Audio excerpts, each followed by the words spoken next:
To the US city of Joplin, Missouri now, where at least 89 people have been killed and hundreds injured after a tornado ripped through the town.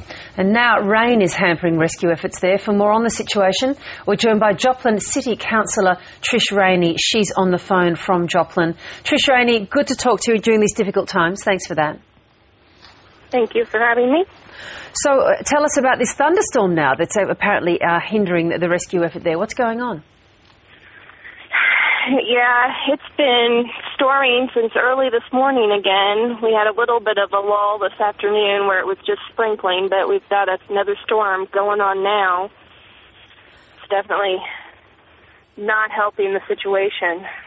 Describe the situation for us as you last saw it. I know it would be night there now, but how bad is the town looking? It's worse than you can imagine. And I was actually in the heart of it when it hit yesterday, and I finally got out last night, and earlier today I went back to the area, and it was just seeing it all over again was just devastating all over again.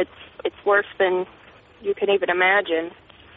How many people are still unaccounted for, do you know? I don't have an official count. I know it's probably well into the hundreds. I know of several people who are still trying to find people. The rescue workers are still out digging through the rubble. Are your hospitals dealing with the injuries? Yes, we have two major hospitals here. The one got hit, but the other one is completely undamaged, so it's taking critical patients. And then we have smaller hospitals in surrounding towns that are taking non-critical patients. Trish Rayney, as you're talking, we're looking at some footage taken through the town of Joplin in the aftermath of that storm.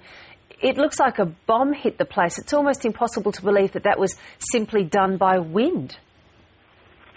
Yeah, it's unimaginable. I was in the hospital that got hit when it happened, and is this the hospital that had its roof blown off? Yes. I was actually in that emergency room when it happened, and, it was like something you see in a movie, just being in the hospital. And then as we were finally being escorted out, we thought, we had this feeling that once we get out of this hospital, life will be normal again. And then you stepped outside, and just all you could see was devastation, and you can't even recognize where you are. You can't tell what street you're on. Nothing is there. Tricia, what does that sound like to be in the middle of a hurricane like that? Well, when I first heard it, it's like a rumble, almost like a train going by. You hear this loud rumble, and then I heard that for 30 seconds, and then my ears started to fill up with pressure, and then after that. I don't even know. After that, when the building started shaking and we were in an interior room and the door was flying open, so I was just focused on holding that door shut to keep us safe in that room. And just wind, just wind and just the feeling of panic. I was mentioning before that the township only got about 20 minutes notification that this storm was going to hit. I know that's constantly a problem when it comes to tornadoes, that people and communities don't get enough warning. Has that situation been improved in America? Have you got a better early warning systems, or at least being developed? It has definitely been improved, but sometimes these tornadoes, they're just unpredictable, and they come down. I mean, even the warning we had said it was going to hit the north end of town, and instead it hit the south end of town. So the south end was completely unprepared. Right.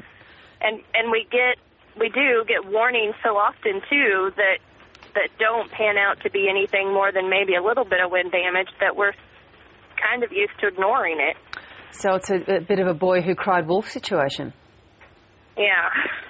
Tricia, look, I can hear the exhaustion in your voice, so thanks so much for taking our call. We wish you and your community all the very best.